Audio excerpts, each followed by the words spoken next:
3, 2, 1. A'udzubillahi minasyaitonirrajim. Bismillahirrahmanirrahim. Assalamualaikum warahmatullahi wabarakatuh. Alhamdulilladzi arsala rasulahu bil huda wa dinil haqqi litimma magarimal akhlaq liyuhyidan nasa hayatan thayyibatan fi hadid dunya wa fil akhirah. Asyhadu an la ilaha illallah la syarikalah wa asyhadu anna Muhammadan abduhu wa rasuluh. Allahumma shalli wa sallim wa barik ala Muhammad wa ala alihi wa sahbihi ajmain. Amma ba'du. Jamaah salat subuh yang dirahmati Allah, kita memahami dan kita menyadari yang dimaksud dengan awal sebuah kehidupan itu adalah sejak seseorang dilahirkan dari rahim seorang ibu. Itulah awal dari sebuah kehidupan dan hingga ajal mendatang. Dari sejak dilahirkan hingga ajal mendatang, ini adalah mengemban sebuah amanah, sebuah visi misi yang hendak dicapai. Apakah kelak dalam menempuh kehidupan di dunia, perjalanan panjang yang berliku-liku dengan berbagai cobaan ini mampu menjadikan kita masuk surga ataukah masuk neraka? Lah inilah perjalanan hidup manusia yang pada akhirnya akan menuju keabadian di sana. Oleh karena itu, dalam kehidupan kita ada satu hal yang sangat penting yang harus selalu melekat di dalam diri kita dimanapun kita berada, untuk agar kita senantiasa waspada dalam melaksanakan sesuatu yang dilanggar, yang melanggar perintah Allah, yakni apa itu? Ingat akan mati, dzikrul maut. Allah sudah mengingatkan di dalam firman-Nya. Saya bacakan, kullu nafsin dha'iqatul maut wa innama tuwaffawna ujurakum yaumal qiyamah. Faman yuhziha 'anin nari wa udkhilal jannata faqad faz wa mal hayatud dunya illa mata'ul ghurur. Tiap-tiap jiwa akan merasakan kematian, dan sesungguhnya pada hari kiamatlah akan disempurnakan pahalamu. Barang siapa yang dijauhkan dari neraka dan dimasukkan ke dalam surga, maka sungguh ia telah beruntung. Dan kehidupan dunia hanyalah kehidupan yang memperdayakan. Lah, inilah yang senantiasa harus kita jadikan ingatan. Ingat akan mati, sesuatu yang pasti, yang datangnya adalah rahasia ilahi. Di tempat mana kita akan mengakhiri, kita tidak akan mengetahui. Oleh karena itu, sedang bertindak sebagai apa dalam hal bagaimana? Apakah sebuah kebaikan yang kita lakukan pada saat ajal tiba, atau justru perbuatan dosa yang sedang melekat dalam tindakan nyata? Inilah yang harus kita tanamkan di dalam diri, sehingga tatkala kita akan melaksanakan sesuatu yang melanggar perintah Allah, yang membuat dosa, akan tercegah. Karena berbagai ulama menyebutkan, tatkala seseorang menghayati makna ayat ini, maka bergetar dan meneteslah air mata mengingat dosa-dosa, dan bersyukurlah masih diberi usia tambahan bisa untuk melaksanakan pertobatan, dan akan lebih meningkatkan keimanan bagi orang-orang yang sedang mendapatkan hidayah. Sehingga tatkala ayat ini dibacakan, kita biasa-biasa saja, santai-santai saja, toh aku masih muda, besok kan ada kesempatan. Lah, ini kita harus mohon petunjuk kepada Allah agar hidayah senantiasa diturunkan kepada Allah, kepada diri kita. Jamaah sholat subuh yang dirahmati Allah, Rasulullah SAW juga sudah memberikan suatu peringatan kepada kita. Andaikan semua hamba Allah ini diberi tahu kenyataan-kenyataan kehidupan di akhirat, tentu tidak akan banyak tertawa, justru lebih banyak menangis. Sebagaimana di dalam hadisnya, "Lau ta'lamuna ma a'lamu la dhahiktum qalila wala bakaitum katsira." Andai saja engkau mengetahui apa yang aku ketahui, niscaya engkau akan sedikit tertawa dan banyak menangis. Jadi kalau kita mengetahui hakikat setelah kematian, tentu kita akan punya perasaan lebih banyak takutnya daripada dalam kehidupan di dunia ini kita berleha-leha dan tertawa. Kita akan lebih memperbanyak bekal untuk kehidupan di akhirat. Tapi Allah tidak membuka mata kita untuk bisa melihat apa yang akan dialami di dunia abadi kelak. Itu adalah bagian ujian keimanan kita, percaya atau tidak. Jangan sampai lidah kita mengatakan hurung alami kok cerita kayak ngono, rusaklah iman kita.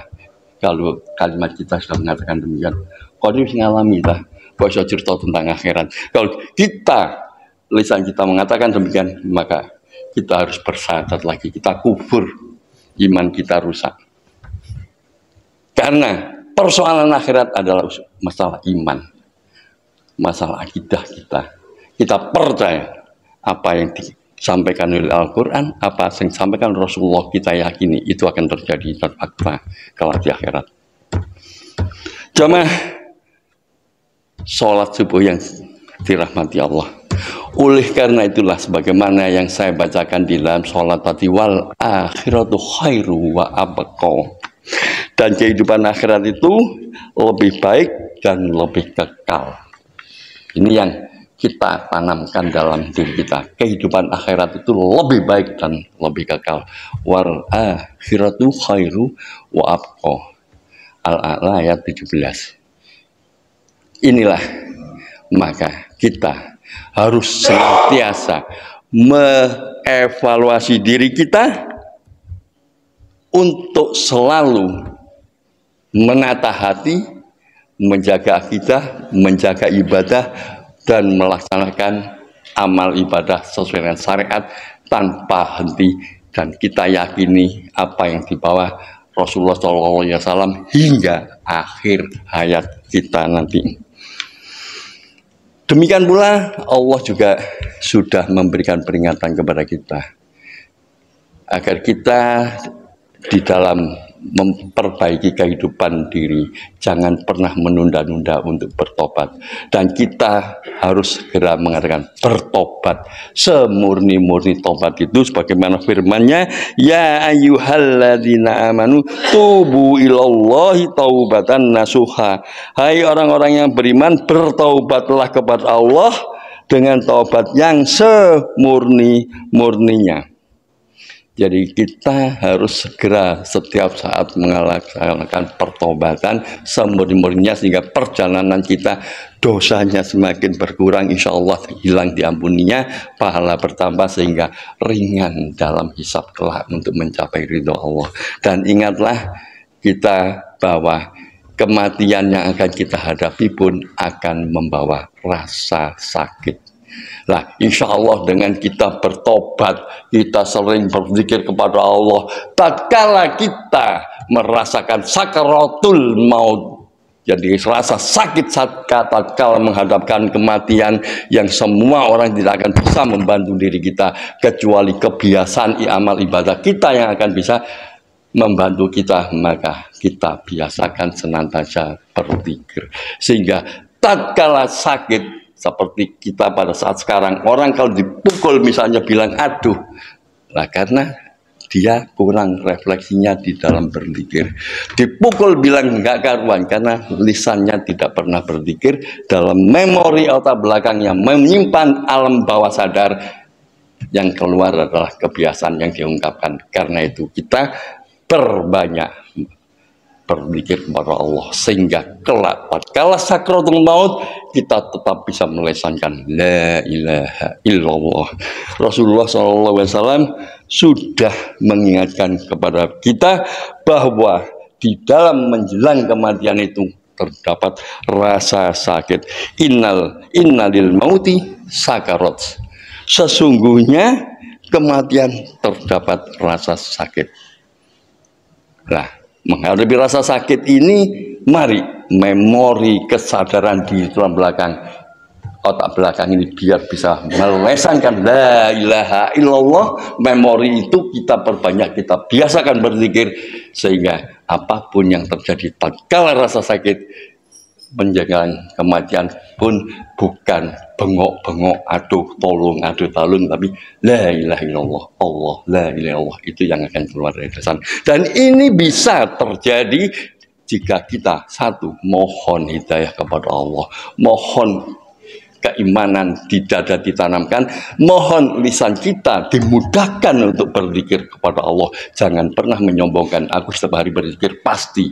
Jangan mengatakan pasti, karena semua dalam tindak nyata kita adalah kehendak Allah.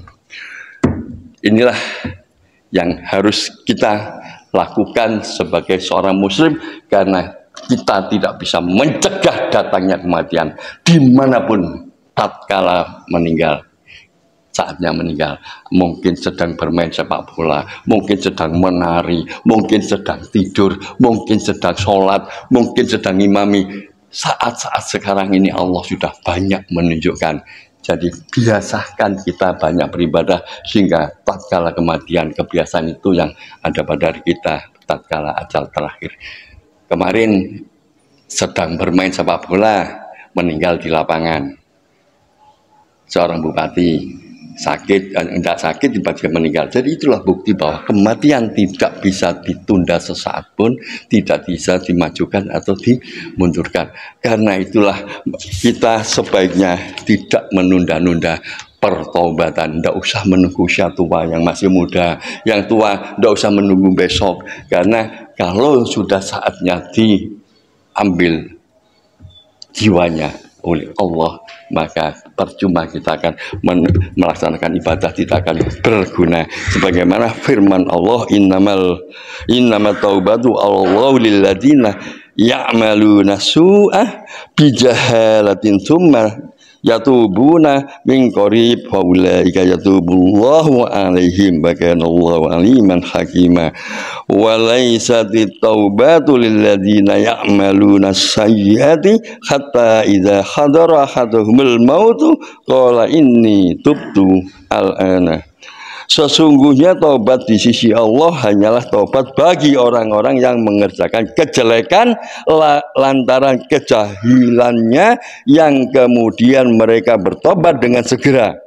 Maka mereka itulah yang diterima oleh Allah taubatnya. Dan Allah maha mengetahui lagi maha bijaksana. Dan tidaklah taubat itu diterima Allah dari orang-orang yang mengerjakan kejelekan, yang hingga apabila datang kematian kepada seseorang di antara mereka, mereka berkata, sesungguhnya aku bertaubat sekarang. An-Nisa ayat 17 dan 18. Jadi marilah kita senantiasa memperbaiki keimanan kita, bertobat tanpa menunda, melaksanakan amal kebaikan, tidak usah menunggu hari esok. Apa yang bisa kita kerjakan hari ini kita kerjakan, dan hari esok adalah belum tentu kita menemui hari itu, karena usia kita tidak tahu.